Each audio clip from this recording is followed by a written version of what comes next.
Hey, what's going on, everyone? Nick here from The Real Hero Show, back to you with another episode of Dexter New Blood, episode 8, entitled Unfair Game. I hope everyone had a great weekend. I got to watch this episode as soon as possible, last night that is, after my travels, and I wanted to record the video this morning to contemplate a little bit about what I watched and where we'll go moving forward. There will be spoilers. And I have to say, I really appreciate everyone commenting on last week's video on episode 7. It was great to really hear a lot what people said, to talk with some people via chat in the comment section. I want to keep that momentum moving forward, especially with this season of Dexter. So again, there will be spoilers.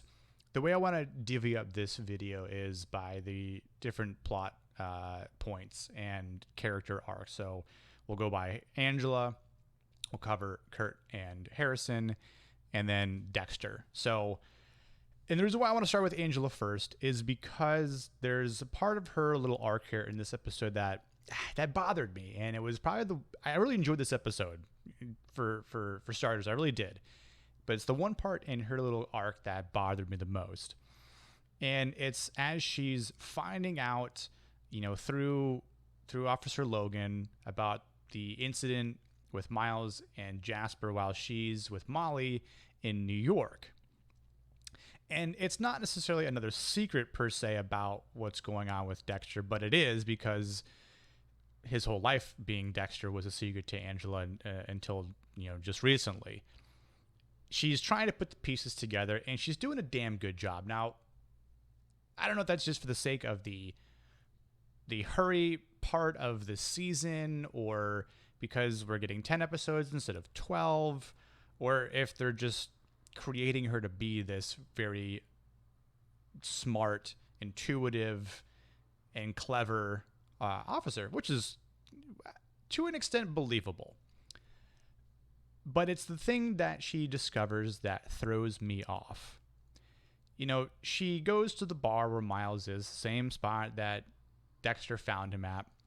She catches him red-handed, but doesn't really care that he's dealing drugs or trying to make a deal. She's not going to arrest him and is far more concerned with Jim, a.k.a. Dexter. And to me, that was a little bit of a throw-off there. It's like, you're kind of just looking the other way, as a law enforcement, which I'm sure happens in our real life, of course. But at the same time, it's like, shouldn't you just also take him in and lock him up for that? And then knowing his involvement and knowing that he's, the same drugs that was at a party that Harrison OD'd at, that his daughter was at, like, that's no concern to her, right? Okay, just wanted to make sure. She lets him go, but he says, "Oh, there's a mark on my neck still, even after, days or a week, it's still there." Now, I wanted to talk about this. This is the part that's my pet peeve. If you can't tell, I'm a little rattled by it, because we also see later on that she goes to the autopsy table where Jasper's laying cold dead at, and he's got a little mark on his neck still. And we know that Jasper died the same day, in the same episode, of course, too, that Dexter found Miles. So it's not like, well, we found Miles one day, then days later we found, Jasper. It's the marks on the neck that just doesn't seem right.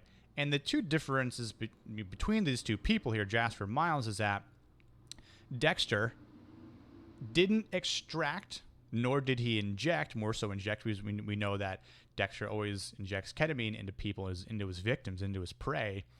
He didn't get a chance to inject anything that we know of course, into Miles, because he didn't get sedated. He threw the needle out in the snow and just proceeded to beat his ass. Jasper, on the other hand, we do know that he was injected with ketamine because he was on the table, ready for the kill, until the cop showed up and he had to, make it seem like he OD'd on his own stuff. That's the part that doesn't make sense to me, because if you've ever had a shot, right, you've gotten any sort of injection, it doesn't leave a mark that long. especially if it's been in your rear end, your arm, your leg.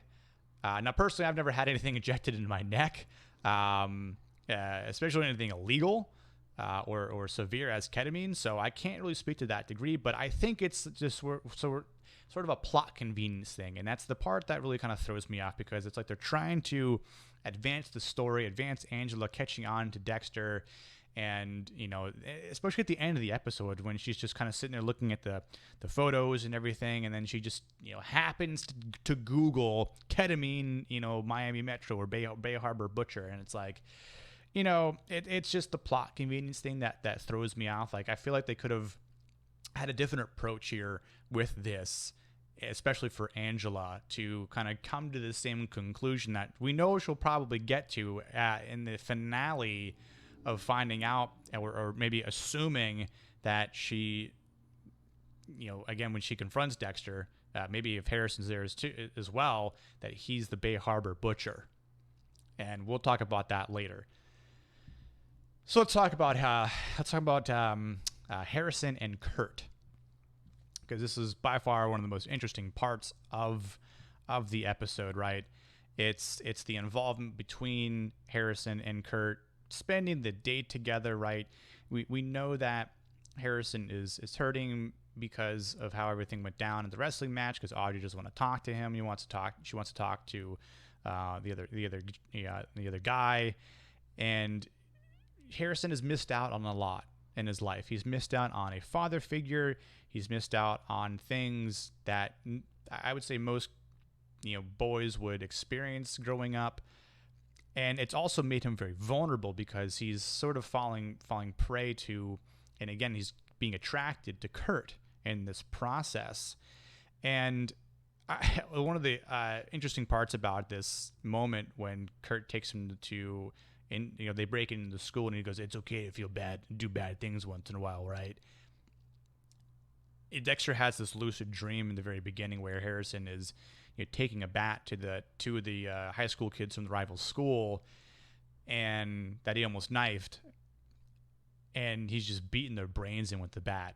But in actuality, Harrison's never picked up a bat, let alone swinging at a baseball, coming right at him. So I thought that was kind of interesting. But the moment there of when Harrison, he starts to hit the ball, he catches on. He's got a nice stance. And Kurt wants to change things up a bit, and Harrison takes it right to the side of the ribs, and he just proceeds to take it. And we see these flashes going through, and he's kind of seeing his dad, and he's kind of like taking that anger, that punishment, and Kurt menacingly just proceeds to let it happen, because he wants Harrison to hurt, because it's Dexter or Jim's kid, right? And it's kind of fucked up. Yeah, I have to say it really is, because he's like, "Kurt, here, try a curveball." I'm like, "Curveball my ass!" Like, Kurt, damn well what you're doing, right? And of course they go back to the cabin. We all know it's not looking good at this point, and we are suspecting what's about to happen, and gives him some whiskey to kind of loosen him up a bit. I don't know if Kurt was maybe thinking that maybe he'll like it and he'll just kind of drink more and get drunk, and it'll make the job easier. And a lot of other things happen at the conversation. Kurt lies. He continues to lie to everyone. He lies to Harrison about the whole thing with Iris and his father, and spins it kind of like the father-son dynamic of how Kurt was messed up from his father, just like Harrison is to Dexter, and Harrison kind of sees that. Yeah, at least in his facial expression, he's kind of implying that, yeah, Kurt, you're right, because I'm messed up because of my father, or the lack of my father figure. And the other interesting part about this is Harrison almost admires Matt because of how accomplished Matt was in school, right? He was basically like one of the VIPs from there, and he's good at everything, right? Until he kind of screwed his life up later down the road, and of course on Wall Street, and we all know that from the first episode. But it's the lack of connection between Matt and Kurt. And even Kurt says, oh man, if you were my son, I never would have, let this happen, let you go. And it again, it makes Harrison vulnerable and almost, fuels the fire, the flames for Harrison not wanting to get close to his dad. And he's Dexter's trying to call him, and he's putting his phone on airplane mode. He's not answering his text messages, and he's kid, right? He's just unaware. He's a little naive about what's going on and what's about to happen. And Kurt decides, hold on, I'll be right back for a second. Let me go grab my ski mask and a rifle and scare the living shit out of you. And, poor Harrison, and I gotta say, acting wise, I think the entire episode was great acting wise, especially between the dynamic between Clancy Brown and can't think of the guy's name who plays Harrison, but just great. Again, I think his acting is good enough to warrant or potentially test a spinoff, for the new blood aspect of Dexter. But we'll see how the last two episodes pan out. The last thing I want to say about the Harrison and Kurt arc is, Harrison also realizes that, he feels like, and he opens up to Kurt about wanting answers from his dad. He wants the connection with him, and he's saying they're different, but we know that that could be farther from the truth. Dexter and Harrison are so much alike, like literally like father, like son. And he just doesn't know it yet. And of course, because he doesn't know the truth, Kurt is feeding him lies on top of lies that is intentionally driving a wedge between them, to the point where, well, Kurt's like, if I kill him, then that's that. It's easy. It's over. It's done. But obviously we know that there's the dark passenger that's being held back from within Harrison. And there's definitely a blood bond between them. So lastly, we'll tie this all nice up with a nice bow on top here with Dexter and Elric, or should I say the Joker, because of how Dexter just, grabbed him with a zip tie and just lacerated the shit out of him. Oh, he's always smiling. And why so serious? Anyway, that was an interesting start to the episode where Dexter has this lucid dream, and as he was able to get away, and he flew out that window. I thought Dexter might have been a little bit more screwed up than that, but nonetheless, he's able to get out. He breaks his ties, and who'd have thunk? But Elric does have a rifle with him, and he manages to. I thought he was going to take a shot and hit him a lot, and not say cleaner, but wound Dexter even more so than just a bullet to the leg. But he's bleeding in the snow, leading the trail, and Elric's like, I can do this all day. Obviously, Dexter doesn't have all day, so we realized, and I kind of figured this part needs to be sped up a bit. And of course, Dexter leads him to the abandoned cabin, and oh no, there's a knife there, and that's all Dexter needs to get the win and the jump on Elric, right? And the one interesting part when Elric goes inside the the cabin, the building there, and he's looking in the mirror and he's doing like this, and you can kind of see it gets like stretching out. That was kind of brutal. It was kind of gruesome, but reminded me of like Melina in like Mortal Kombat when she's got like the crazy jaw and mouth. But Dexter obviously clever enough to get the surprise on Elric, and is able to learn that it was just a matter of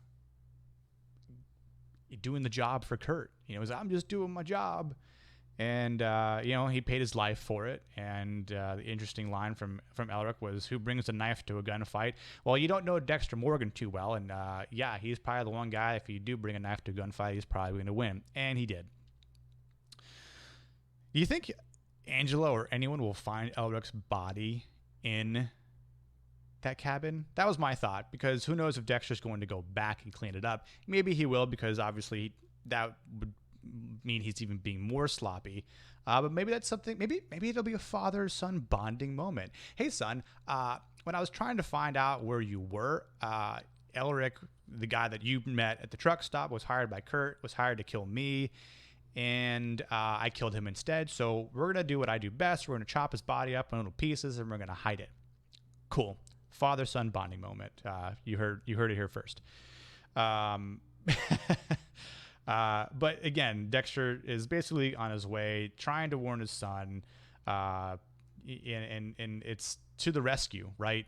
Like, I thought maybe he'd get lucky enough to hit Kurt, but he just kind of startled him and jumps out of the way and runs off, and we don't know where he went. Of course, he's in snow camo, so who knows really? But I kind of suspected that he was going to get away as well, because we're still 2 episodes out from the finale, and there's still a lot that has to happen. And it was at that moment when they hug. That's like the first genuine moment that we see, and they get in the car, and that car ride again was very very genuine. He starts to tell Harrison the truth, and from I was born in blood just like you. My father taught me, how to control things, the anger, the hurt. He taught me a code to live by, everything. And that hug, man, that hug was so great, from Harrison. A little dangerous while he was driving, but at the same time, I think they're okay, since they're the only people on the road there. But it's like Dexter says, this is all he ever wanted, was the truth. And at the same time, it's like, maybe that's all I ever wanted. Maybe this is all I ever wanted. And I think this is the moment where, maybe this is the turning point for Dexter. Like, I can have a normal life with my son. I can hone my son in, and not necessarily have him, be like him in life moving onward. Because again, we suspect there might be this moment in this show where Angela is the one that puts Dexter away, or because Harrison doesn't want to see his father go away. Like, I've come so far, I've learned so much now, and I've got to this point, I don't want that to leave. So maybe Harrison won't stop, or maybe Harrison will stop Angela from letting her take his father away. Or maybe they'll try to reason with Angela about everything, and I don't know if that'll actually happen. Or maybe it's just believing that, listen, to tell a lie, like, listen, my father didn't do this, and he's not who you think he is, Angela. He's not the Bay Harbor butcher, which I kind of think if she figures that out, she might not let that go, because of him being a serial killer, and try to, move the focus on Kurt. Instead, it's like, hey, you've had a serial killer here this entire time. Go for him instead. I'm just trying to stop him and live my life and move on from that. If it gets to that point, again, I don't think Dexter will really spill out everything, especially all the whole truth to Angela. And I actually did not see the preview for next week's episode, so I'm kind of going on my own theory here as to what will happen in the penultimate episode. I obviously think that, and I believe Dexter and Harrison they'll have a more in-depth talk. We might not see it all, but we might see pieces, or maybe like a fast-forwarded type of thing, where Harrison learns more. But I think the bond will grow closer. I think Angela might confront Dexter at some point. I also think that there might be, some interesting parts with Kurt. I'm not too sure to what degree, if Kurt will continue to show his face around town or not. But it's going to be interesting. I like kind of going into this blind and making a little bit of a blind theory here, but I'm interested to see what everyone, watching thought of this episode. Again, I thought it was pretty good, aside from my little, needle mark pet peeve in the beginning that I discussed. Did that bother you guys as well, or were you kind of just thinking, man, it's okay, like, you get it? And I get it too, right? Like, I understand why they did it, but it's just, I wish they would have done something different. And that's just me. But if you think they could have done something different, let's chat about it. I'd like to hear what other people say, what other people think about this. What do you think about the Kurt and Harrison arc in this episode? What do you think about Dexter's little bleeding escapade here through the snow, leading to rescue his son? And what do you guys think that will happen in the penultimate episode if you've watched the little teaser trailer for next week's episode? Again, I really appreciate all the support. It's been great, covering this show. I've really enjoyed it. It's great that Dexter's back in full force and better than previous seasons where it left off. And I appreciate all of the new subscribers, new followers, everything. It's been great, and looking forward to covering these last 2 episodes. So until then, I'll see you all in the comments, and I'll see you next week for the penultimate episode. Cheers, guys.